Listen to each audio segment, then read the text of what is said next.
Award season is one of my favorite times of year, honestly. Like, I love seeing all the incredible movies and performances and stepping into all these intricate worlds. And this year, one movie stands out from the rest, but not in the way you'd think. Finally watched Emilia Perez, and this movie is a complete dumpster fire. We gotta talk about the best and worst parts of it. The worst is basically everything about this movie. It feels like Emilia Perez awards run is absolutely insane. The unstoppable runaway train that it has been on, to the absolutely wild narrative and creative choices that this film makes. Literally painful to sit through. The movie's been panned by both liberals and conservatives alike. If the Academy of Motion Picture Arts and Sciences wants to give Emilia Perez an Academy Award, whatever. Do I think it deserves one? No, I don't think it deserves an ounce of recognition. Emilia Perez is the most nominated movie at the Oscars this year with 13 nominations, which is just one shy of a record. It's also the first time that an openly trans actress was nominated. It's pretty historic. It's also the most nominated foreign language film ever at the Oscars and the Golden Globes. And at the Globes, it took home Best Picture, Musical, or Comedy. And if you haven't watched it yet, the movie is a Spanish musical that takes place in Mexico, where a lawyer basically helps a cartel leader, Emilia Perez, fake her own death and transition into becoming a woman. And there's one scene that has gone totally viral. It's when the lawyer flies to Bangkok to interview potential surgeons for Emilia, and well, let's just play it. Hello, very nice to meet you. I'd like to know about sex change operation. I see. Men to woman, or woman to men. Man to woman. From penis to vagina. I truly thought that clip was a joke or like an SNL sketch or something when I first saw it. But no, after seeing the movie, every song is like that. Like, that doesn't even stand out as one of the worst.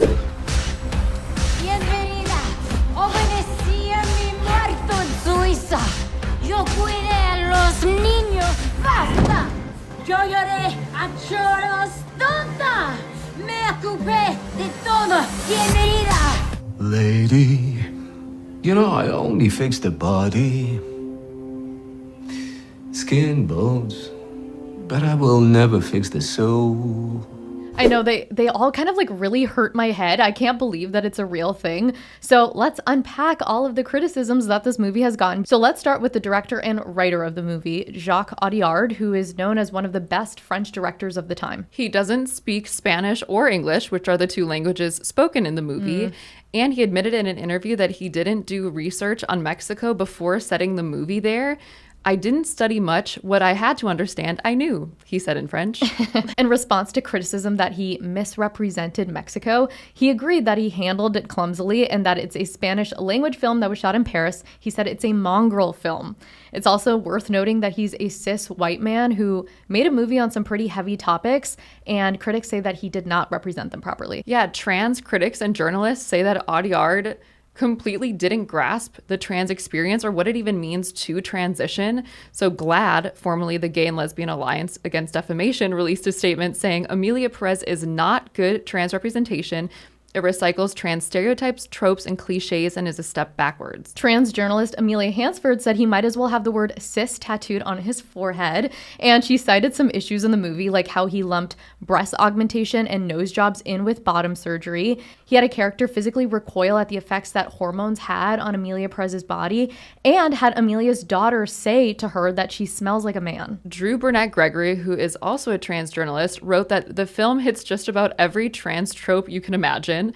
Trans woman killer, tragic trans woman abandons her wife and children to transition is treated as a death, dead naming and misgendering at pivotal moments, and of course, trans women described as half male and half female. Yeah, I mean, that's fair. That was kind of my takeaway from the movie. It acted like such a progressive, like thought-provoking movie, but pretty much just fell flat. And not only that, but was actually like backwards in the ideas that it was promoting. Yeah, and in a lot of the reviews we read from members of the LGBTQ plus community, it seems like the consensus is you don't have to be trans to tell a trans story. It's just the one-dimensional and inaccurate way that Audiard did it that's the problem. Another big criticism of the movie was the way that it portrayed Mexico. In fact, there was a petition with 11,000 signatures in Mexico to have the movie pulled before it was released.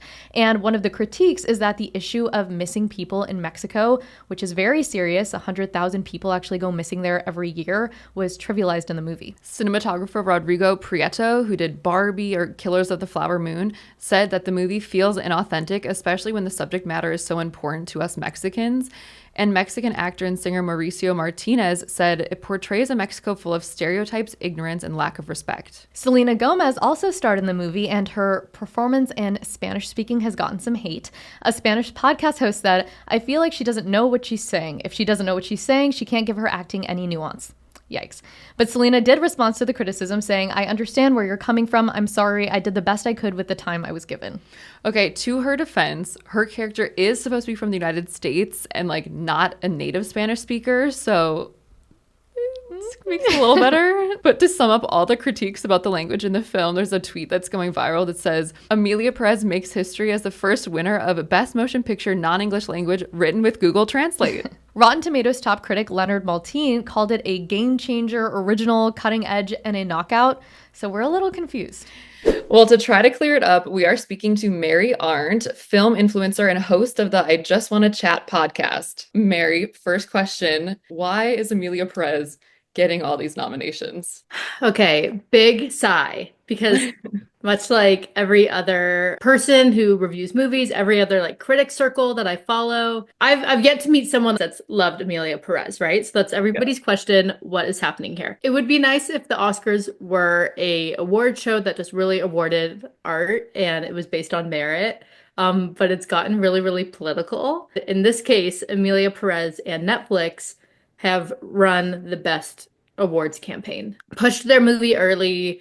The movie played at Cannes last May and it won one of the big awards like for the cast. So it had like momentum for a really long time. Netflix, they have had multiple Best Picture nominees, but they've never actually won Best Picture. So we watched the movie last weekend, and you mentioned that you didn't like it. I wonder if I would have just seen it in a vacuum and not compared it to every other like Best Picture nominee. Mm-hmm. I think I would have been really taken by the choreography because there are some really cool elements of the film. I didn't love the story. The music isn't good. There is, as per usual, when it comes to the Oscars, a really big disparity between what critics are saying and what the people are saying. So on Rotten Tomatoes, Emilia Perez has a 76% critic score and a 28% audience score. Well, if we want to get into all the Best Picture nominees, Emilia Perez has the lowest rating on Letterboxd, which is a social media platform just for movie fans. And fan scores aren't always the most reliable, since obviously movies with like huge stars or really big fan bases always tend to do really well.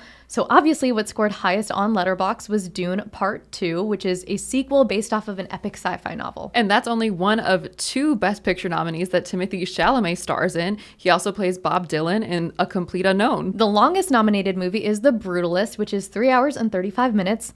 It's super dark, super intense, and it stars Adrian Brody playing an architect who is coming to the US after the Holocaust in Europe. I know most of my friends would say Honora should win this year. It's a comedy about a stripper who's kind of swept away into what she thinks is a fairy tale romance, but ends up being a nightmare.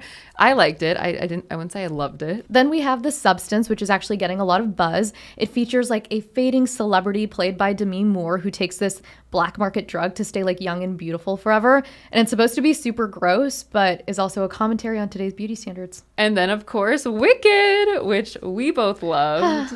I'm not saying it needs to win Best Picture, but it is a masterpiece. Then moving into I'm Still Here, which is based off a memoir about a woman dealing with the disappearance of her husband during a military dictatorship in Brazil. I've heard Nickel Boys is amazing. I guess it's shot in first person POV about 2 African American boys who are sent to reform school in the 1960s. And lastly, we have Conclave, which I want to watch because it stars Voldemort. You mean Ray Fiennes? It's about like powerful religious leaders in the Vatican and like secrets about like electing a new pope. We talked to Mary to get an expert's take on all these nominations. So if you were a voting member of the Academy, who would you vote for Best Picture this year? If I was a voting member of the Academy, there was no better movie last year than Dune Part 2. But who I'm hoping to win right now and who actually has a shot is The Brutalist, because it is such a complete spectacle. They shot it with this technology called VistaVision. It's like a really old technology. The movie just looks incredible. The sound, there's an orchestra that plays throughout it. It's probably in second place right now to Emilia Perez to win Best Picture. There's some like AI controversy like around the film. Like, do you have a perspective on that at all? The AI used in The Brutalist was used in 2 different ways. They used a technology called re-recorder, and they took some of the Hungarian words that the actors were saying and they tuned up their accents on some of the words. So as a viewer and as somebody that was very moved by The Brutalist and someone who doesn't speak Hungarian, that was so inconsequential to the performance for me. And also, Emilia Perez used the same AI